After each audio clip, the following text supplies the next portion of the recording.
Hello students, welcome back. मैं एक और पोएम लेके आया हूँ आपको पढ़ाने के लिए, collection of Indian English poems से। तो उसका नाम है goodbye party for miss Pushpa T.S..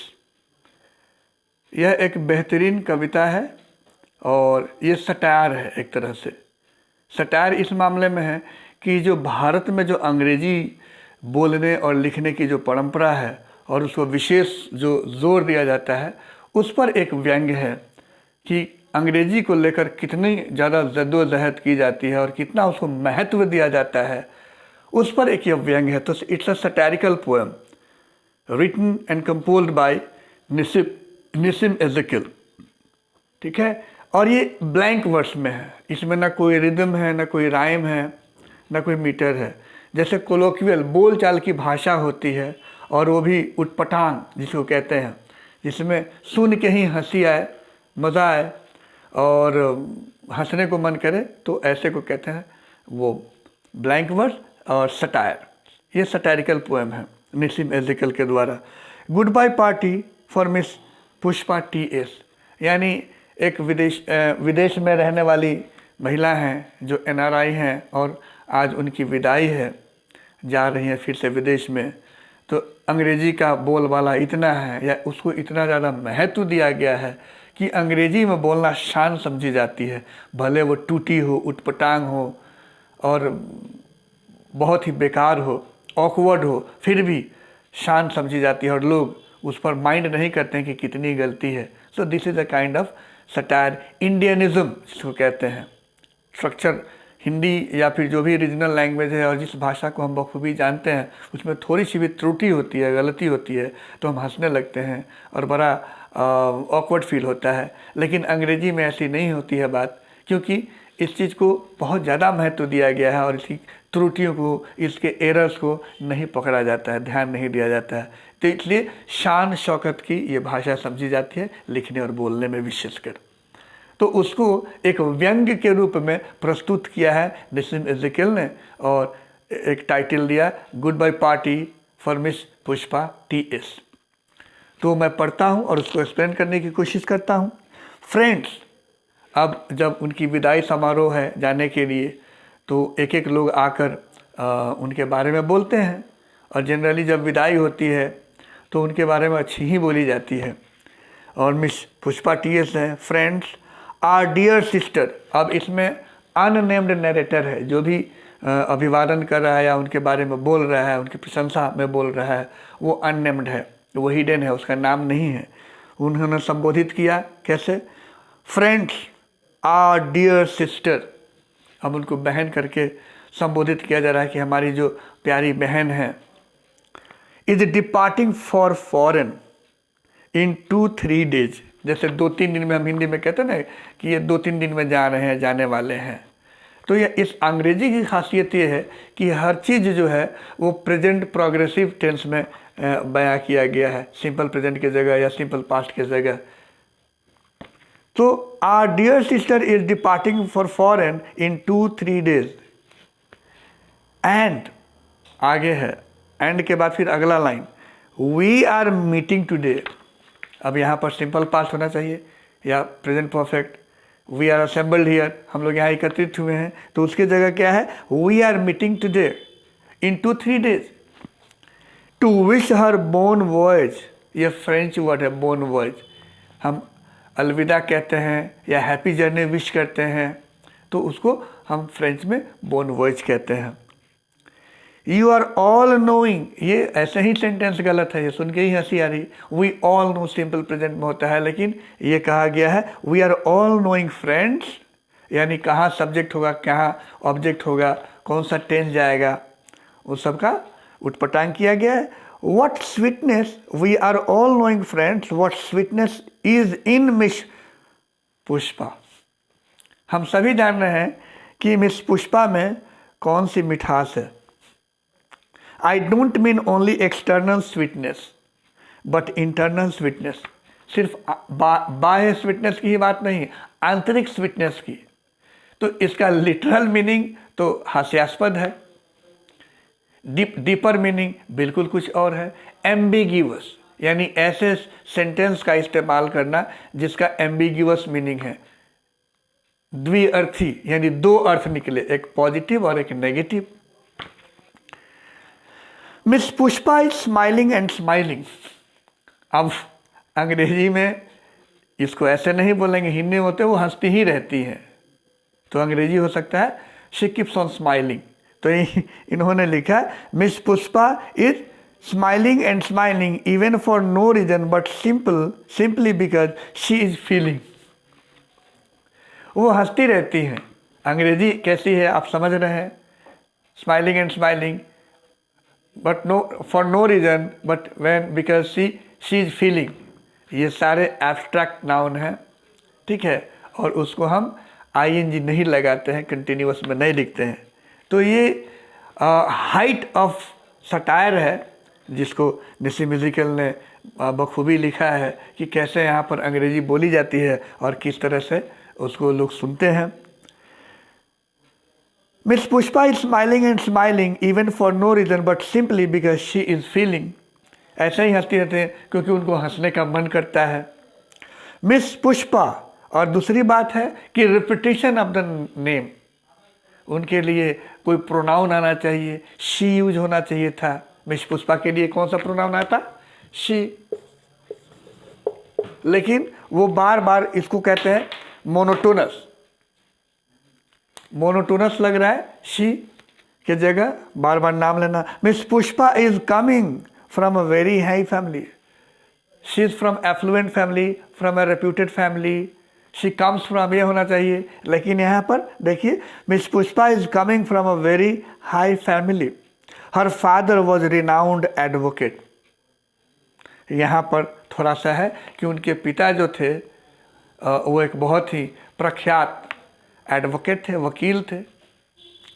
Is in बलसर और सूरत, या तो बुलसर में थे या सूरत में थे, गुजरात में। I am not remembering now which place. अब मुझे याद नहीं है कि वो किस जगह पे रहते हैं। उनके फादर के बारे में जब चर्चा होती थी, I am not remembering, I don't remember की जगह आई एम नॉट रिमेम्बरिंग। जो भी ये अभिवादन भाषण दे रहे हैं वो ऐसी अंग्रेजी बोल रहे हैं। सूरत, यस। अब बोलते बोलते मिस पुष्पा से उनके पिता पर वो डाइवर्ट होते हैं। Yes, once only I stayed in Surat. अब वहाँ पर वो अपने बारे में बोलने लगते हैं कि एक बार मैं सूरत में रुका था with family members of my uncles very old friend. किसके साथ, तो मेरे अंकल के बहुत ही पुराने मित्र के परिवार के सदस्यों के साथ। His wife was cooking nicely. अब वहाँ से कहाँ उठ के चली गई बात उनकी पत्नी पर, अंकल के फ्रेंड की पत्नी पर, कि वो बहुत अच्छा खाना बना रही हैं। दैट वॉज लॉन्ग टाइम एगो, बहुत समय बीत गया है, ये उनकी खासियत है। Coming back to Miss Pushpa, ये थोड़ा सा डाइवर्ट होते हैं। अब फिर से पुष्पा पर हम आते हैं। She is most popular lady, वो बहुत ही विख्यात और प्रख्यात महिला हैं। With main also and ladies also, फिर से एम्बिगिवस कि पुरुषों में भी बहुत विख्यात हैं और स्त्रियों के बीच भी।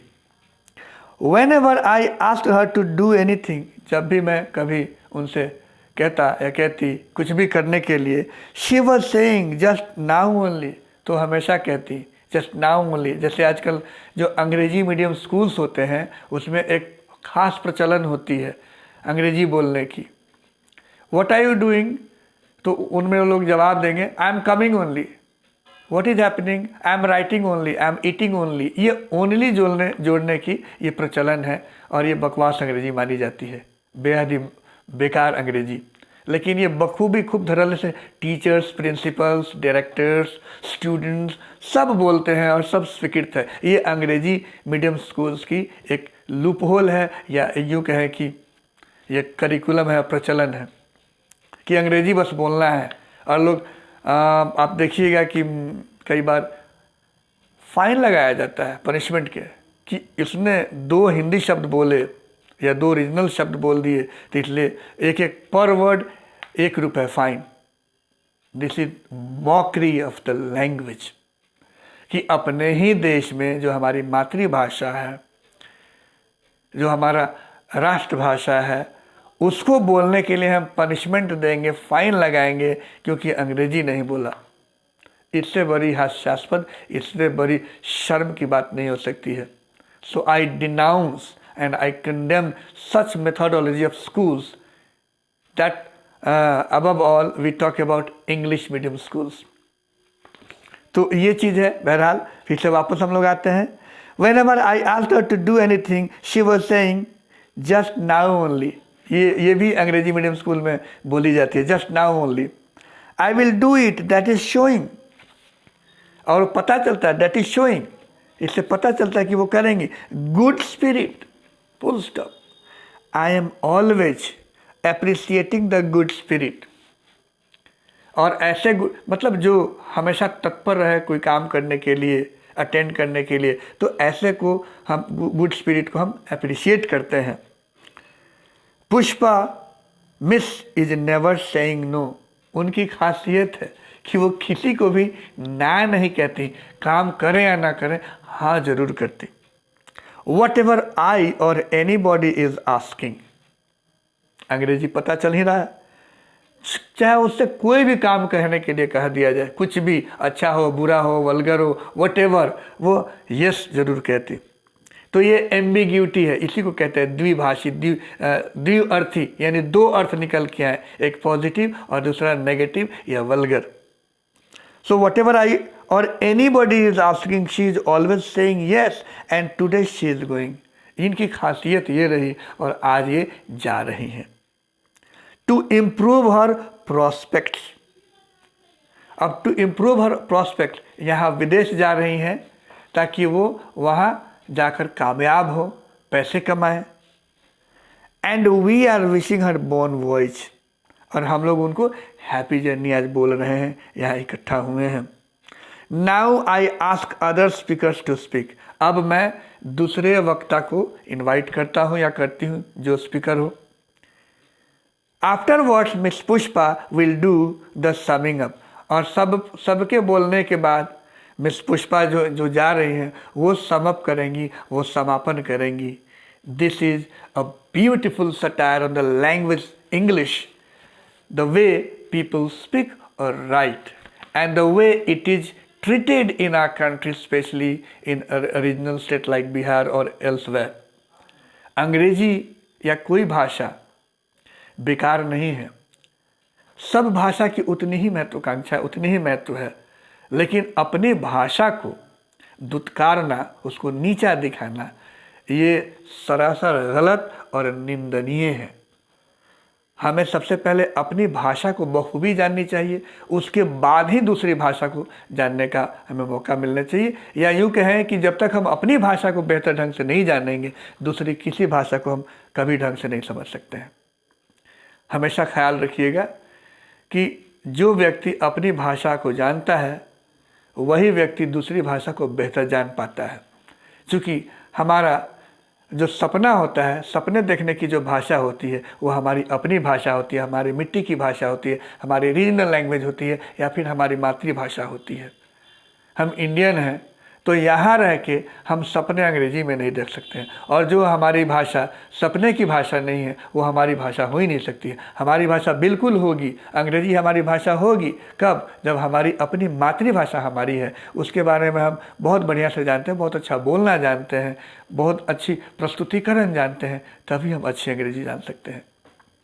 तो this is a beautiful satire by Nissim Ezekiel. Goodbye party for miss Pushpa TS।